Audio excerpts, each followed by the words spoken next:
हरे कृष्णा। परम भगवान श्री हरि सबके हितैषी और सभी के शुभ चिंतक हैं और उन्हीं को प्रिय है ऐसा भाद्रपद मास जो कि चातुर्मास का दूसरा महीना है। और इसी भाद्रपद मास की प्रातःकाल वेला में आप सबका स्वागत है। इस समय हम इस चातुर्मास के उपलक्ष्य में भाद्रपद मास की सुंदर पौराणिक कथाओं का श्रवण कर रहे हैं और इसी कथा श्रृंखला को आगे बढ़ाते हुए आइए सुनते हैं आज की भाद्रपद मास कथा। आइए आज की एक विशेष कथा का आरंभ करते हैं जिसमें हम जानेंगे कि बाग बगीचे और वृक्ष लगाने की शास्त्रोक्त विधि क्या है। जी हाँ, इसके विषय में भी हमारे शास्त्रों में प्रमाण के साथ उचित रीति दी गई है। तो चलिए आज उसी का श्रवण करते हैं। भीष्म देव ने कहा, हे ब्राह्मण, अब आप मुझे विस्तार के साथ वृक्ष लगाने की यथार्थ विधि बताइए। विद्वानों को किस विधि से बाग बगीचे और वृक्ष लगाने चाहिए। तब ऋषि पुलस्त्य जी कहते हैं, हे राजन, बगीचे में वृक्षों के लगाने की विधि अब मैं तुम्हें बताता हूँ। तालाब की प्रतिष्ठा के विषय में जो विधान बताया गया है उसी के समान सारी विधि पूर्ण करके वृक्ष के पौधों को सर्व औषधि मिश्रित जल से सींचे, फिर उनके ऊपर दही और अक्षत छिड़के, उसके बाद उन्हें पुष्प मालाओं से अलंकृत करके वस्त्र में लपेट दे। वहाँ गुगल का धूप देना श्रेष्ठ माना गया है। वृक्षों को पृथक पृथक ताम्र पात्र में रखकर उन्हें सप्त धान्य से आवृत करें और उनके ऊपर वस्त्र और चंदन चढ़ाएं। फिर प्रत्येक वृक्ष के पास कलश स्थापन करके उन कलशों की पूजा करें और रात्रि में द्विजातियों द्वारा इंद्र आदि लोकपालों और वनस्पति का विधिवत अधिवास किया जाए। उसके बाद दूध देने वाली एक गाय को लेकर उसे श्वेत वस्त्र ओढ़ाएं, उसके मस्तक पर सोने की कलगी लगाएं, सींगों को सोने से मढ़ दें, उसको धोने के लिए कांसे की दोहनी प्रस्तुत करें और इस प्रकार अत्यंत शोभा संपन्न उस गाय को उत्तराभिमुख खड़ी करके वृक्षों के बीच से छोड़ें। उसके बाद श्रेष्ठ ब्राह्मण बाजों और मंगल गीतों की ध्वनि के साथ अभिषेक के मंत्र, तीनों वेदों की वरुण संबंधी ऋचाएं पढ़ते हुए इन कलशों के जल से यजमान का अभिषेक करें। अभिषेक के बाद स्नान करके यज्ञकर्ता पुरुष श्वेत वस्त्र धारण करें और अपनी सामर्थ्य के अनुसार गौ, सोने की जंजीर, कड़े, अंगूठी, पवित्री, वस्त्र, शैया उपयोगी सामान और चरण पादुका देकर एकाग्र चित्त वाले संपूर्ण ऋत्विजों का पूजन करें। इसके बाद 4 दिनों तक दूध से अभिषेक और घी, जौ और काले तिलों से होम करें। होम में पलाश की लकड़ी उत्तम मानी गई है। वृक्षारोपण के बाद चौथे दिन विशेष उत्सव करें। उसमें अपनी शक्ति के अनुसार पुनः दक्षिणा दें। जो वस्तु अपने को अधिक प्रिय हो, ईर्ष्या छोड़कर उसका दान करें। आचार्य को दुगनी दक्षिणा दें और प्रणाम करके यज्ञ की समाप्ति करें।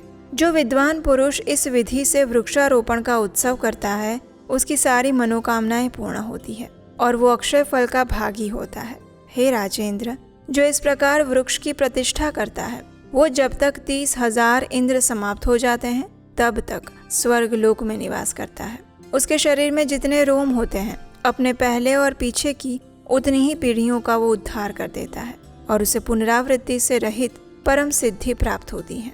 जो मनुष्य वृक्षारोपण के इस प्रसंग को प्रतिदिन सुनता है या फिर सुनाता है वो भी देवताओं द्वारा सम्मानित और ब्रह्मलोक में प्रतिष्ठित होता है। वृक्ष पुत्रहीन पुरुष को पुत्रवान होने का आशीर्वाद देते हैं और इतना ही नहीं, वे अधिदेवता रूप से तीर्थों में जाकर वृक्ष लगाने वालों को पिंड भी देते हैं। इसलिए हे भीष्म, तुम यत्न पूर्वक पीपल के वृक्ष लगाओ, वह अकेला ही तुम्हारे 1000 पुत्रों का फल देगा। पीपल का पेड़ लगाने से मनुष्य धनी होता है।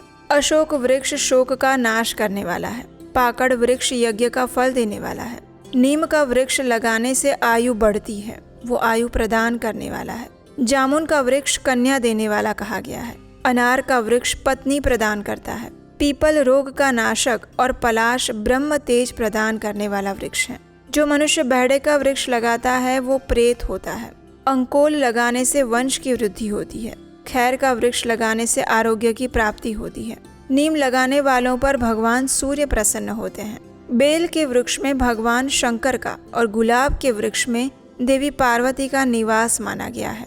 अशोक वृक्ष में अप्सराएं और कुंद यानी कि मोगरे के पेड़ में श्रेष्ठ गंधर्व निवास करते हैं। बेंत का वृक्ष लुटेरों को भय प्रदान करता है। चंदन और कटहल के वृक्ष क्रमशः पुण्य और लक्ष्मी देने वाले हैं। चंपा का वृक्ष सौभाग्य प्रदान करता है। ताड़ का वृक्ष संतान का नाश करने वाला है। मौलसिरी से कुल की वृद्धि होती है। नारियल का वृक्ष लगाने वाला अनेक स्त्रियों का पति होता है। दाख का पेड़ सर्वांग सुंदरी स्त्री प्रदान करने वाला है। केवड़े का वृक्ष शत्रु का नाश करने वाला है। और इसी प्रकार अन्य अन्य वृक्ष भी जिनके यहाँ पर नाम नहीं लिए गए, वे सब भी यथा योग्य फल प्रदान करते हैं। जो मनुष्य इस धरातल पर रहकर वृक्ष लगाते हैं, उन्हें परलोक में प्रतिष्ठा प्राप्त होती है। जो मनुष्य इस धरातल पर वृक्ष लगाते हैं, उन्हें परलोक में प्रतिष्ठा प्राप्त होती है। इस प्रकार ऋषि पुलस्त्य ने वृक्ष लगाने का महात्म्य और उससे अर्जित होने वाले पुण्य फल के विषय में संपूर्ण विस्तृत जानकारी प्रदान की। उसके बाद उन्होंने आगे कहा, हे राजन, इसी प्रकार अब मैं तुम्हें एक दूसरा व्रत बताता हूँ जो समस्त मनोवांछित फलों को देता है, और उसका नाम है सौभाग्य शयन व्रत। इसे पुराणों के विद्वान ही जानते हैं। पूर्व काल में जब भूलोक, भूवरलोक, स्वरलोक, महरलोक आदि संपूर्ण लोक दग्ध हो गए, तब समस्त प्राणियों का सौभाग्य एकत्रित होकर वैकुंठ में जाकर भगवान श्री विष्णु के वक्षस्थल में स्थित हो गया। उसके बाद दीर्घ काल के पश्चात जब पुनः सृष्टि रचना का समय आया, तब प्रकृति और पुरुष से युक्त संपूर्ण लोकों के अहंकार से आवृत हो जाने पर ब्रह्मा जी और भगवान श्री विष्णु में स्पर्धा जागृत हुई। उस समय एक पीले रंग की भयंकर अग्नि ज्वाला प्रकट हुई। उससे भगवान का वक्षस्थल तप उठा, जिससे वो सौभाग्य पुंज वहां से गलित हो गया। श्री विष्णु के वक्षस्थल का वो सौभाग्य अभी रस रूप होकर धरती पर गिरने नहीं पाया था कि ब्रह्मा जी के बुद्धिमान पुत्र दक्ष ने उसे आकाश में ही रोककर पी लिया। दक्ष के पीते ही वो अद्भुत रूप और लावण्य प्रदान करने वाला सिद्ध हुआ। प्रजापति दक्ष का बल और तेज बहुत बढ़ गया। उसके पीने से बचा हुआ जो अंश पृथ्वी पर गिर पड़ा, वो 8 भागों में बट गया, और उनमें से 7 भागों से 7 सौभाग्य दायिनी औषधियां उत्पन्न हुई, और उनके नाम है ईख यानी गन्ना, तरुराज, निष्पाव, राजधान्य, शाली या अगहनी, गोक्षीर यानी क्षीर जीरक, कुसुम्भ और कुसुम, और 8वां है नमक। इन 8 की सौभाग्य अष्टक संज्ञा कही जाती है। योग और ज्ञान के तत्व को जानने वाले ब्रह्मपुत्र दक्ष ने पूर्व काल में जिस सौभाग्य रस का पान किया था, उसके अंश से उन्हें सती नाम की एक कन्या उत्पन्न हुई। नीलकमल के समान मनोहर शरीर वाली वो कन्या लोक में ललिता के नाम से भी प्रसिद्ध है। पिनाकधारी भगवान शंकर ने उस त्रिभुवन सुंदरी देवी के साथ विवाह किया। सती तीनों लोकों की सौभाग्य रूपा है। वे भोग और मोक्ष प्रदान करती हैं। उनकी आराधना करके नर या नारी क्या नहीं प्राप्त कर सकते। ऋषि पुलस्त्य के इन वचनों को सुनकर भीष्मदेव ने कहा, हे मुने, जगत धात्री सती की आराधना कैसे करनी चाहिए? जगत की शांति के लिए जो विधान हो वो मुझे बताइए। तब ऋषि पुलस्त्य ने कहा, राजन, चैत्र मास के शुक्ल पक्ष की तृतीया को दिन के पूर्व भाग में मनुष्य तिल मिश्रित जल से स्नान करे। उस दिन परम सुंदरी भगवती सती का विश्वात्मा भगवान शंकर के साथ वैवाहिक मंत्रों द्वारा विवाह हुआ था। इसलिए तृतीया को सती देवी के साथ ही भगवान शंकर का भी पूजन करें। पंचगव्य और चंदन मिश्रित जल के द्वारा गौरी और भगवान चंद्रशेखर की प्रतिमा को स्नान कराकर धूप, दीप, नैवेद्य और नाना प्रकार के फलों द्वारा उन दोनों की पूजा करनी चाहिए। पार्वती देव्यै नमः, शिवाय नमः, इन मंत्रों से क्रमशः पार्वती और शिव के चरणों का पूजन करना चाहिए। इस प्रकार शिव और पार्वती की विधिवत पूजा करके उनके आगे सौभाग्याष्टक रखें। निष्पाव, कुसुम्भ, क्षीर जीरक, तरुराज, इक्षु, लवण, कुसुम और राजधान्य, इन 8 वस्तुओं को देने से सौभाग्य की प्राप्ति होती है, और इसीलिए इन्हें सौभाग्याष्टक नाम से जाना जाता है। इस प्रकार श्री पार्वती के आगे सभी सामग्री रख के चैत्र में सिंघाड़ा खाकर रात्रि को भूमि पर शयन करें।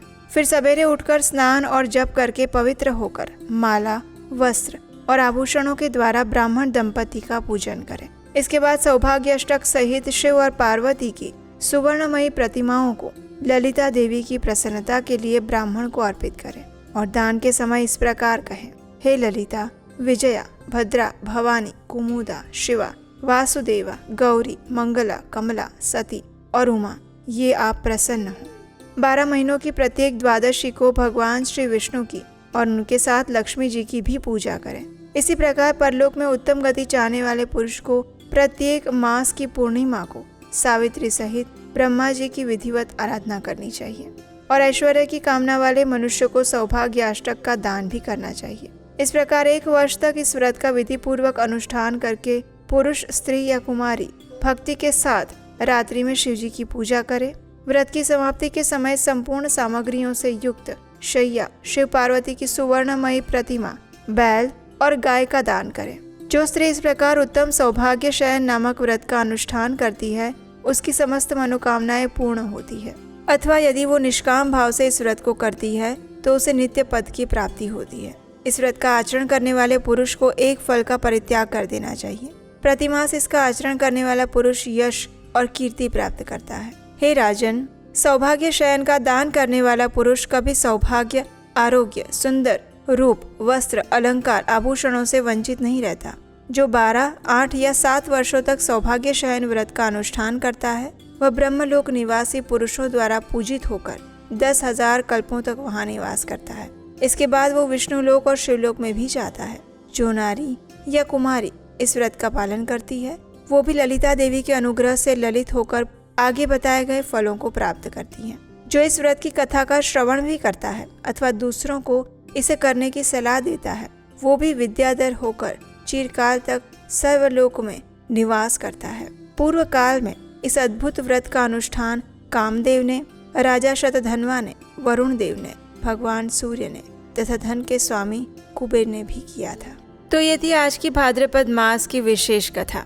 आशा है ये कथा आपको अच्छी लगी होगी। हम और हमारी टीम प्रयास करते हैं कि आपको शास्त्रों से प्रमाणभूत माध्यम के द्वारा यथारूप पौराणिक कथाएं आप तक पहुंचा पाए, और इस संपूर्ण भाद्रपद मास में हमने यही प्रामाणिक प्रयास किया है। हालांकि इन कथाओं को ज्यादा लोग नहीं सुनते हैं और आप में से कई भक्त अंत तक भी नहीं सुनते हैं, लेकिन फिर भी हमारा प्रयास है कि आप में से जो भक्त प्रतिदिन इन कथाओं को सुन रहे हैं, उनको कम से कम शास्त्रों और पुराणों की प्रमाणभूत कथाएं प्राप्त होती रहे, क्योंकि हमारे वैदिक शास्त्र ज्ञान का खजाना है जिसे आज तक कोई पूर्ण रूप से नहीं प्राप्त कर पाया है। और इसीलिए ऐसे महासागर में से हम कुछ बूंदें प्रमाणभूत रूप में आपके पास लेकर आने का प्रयास करते हैं। अगर आपको हमारा ये प्रयास सराहनीय लगता है और अगर इससे आपको नई जानकारी भी प्राप्त होती है, तो इस कार्य को आगे बढ़ाने में आप हमारा 2 प्रकार से सहयोग कर सकते हैं। पहला सहयोग है, आप इन कथाओं को शुरुआत से लेकर अंत तक सुनिए। आने वाले अश्विन मास में भी हम विशेष गरुड़ पुराण की कथाएं लेकर आएंगे, उसे भी आप शुरुआत से लेकर अंत तक सुनिए। दूसरे लोगों को सुनने के लिए प्रेरित कीजिए, चैनल को सब्सक्राइब करवाइए। और दूसरे प्रकार से आप हमारा सहयोग कर सकते हैं इन कथाओं को बनाने के लिए अपना आर्थिक योगदान देकर। अगर इस संपूर्ण भाद्रपद मास में आपने इन कथाओं का श्रवण किया है और अगर इससे आपको लाभ हुआ है, तो आप इन कथाओं को आगे भी बनाते रहने के लिए हमारी टीम को आर्थिक योगदान भेज सकते हैं स्क्रीन पर दिए गए नंबर पर। आपका आर्थिक सहयोग सनातन संस्कृति के ज्ञान को आगे बढ़ाने के लिए हमारा सहायक बनेगा। इसी प्रार्थना के साथ आज की कथा को यहीं पर विराम देते हैं। मिलेंगे कल प्रातःकाल इसी कथा श्रृंखला की अगली कड़ी के साथ। हरे कृष्णा।